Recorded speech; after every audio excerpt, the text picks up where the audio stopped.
বৌদি, তুমি যে আমাকে বলতেছো যে তুমি আবার দ্বিতীয়বার বিয়ে করবে, কিন্তু আমাদের সমাজ কি এটা মেনে নেবে? আমি তো ভাবতাছি এইটাই যে সমাজ যদি না মানে কারণ আমার দরকার পড়ে না।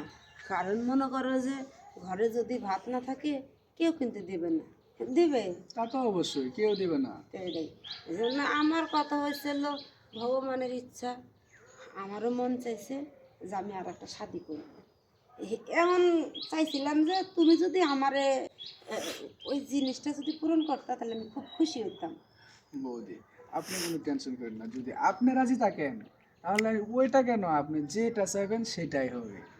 তাই হ্যাঁ বৌদি। যদি তোমার বাপ মা যদি না মানে তাইলে দরকার হলে আমরা নিজেরাই মন্দিরে যাইয়া বিয়াটা সেরে হলাম। সেটাই বৌদি, আমিও সেটাই বলতেছিলাম, তা যদি গ্রামে সমস্যা হয় তাহলে আপনাকে নিয়ে আমি শহরে চলে যাব। ঠিক আছে, তাইলে এক কাজ করো, মানে কালকে মাছ বাগানে দেখা করবো নি, এখন চলে যাও গা। আচ্ছা বৌদি, আসি তাহলে। আচ্ছা ঠিক নমস্কার। আছে, নমস্কার।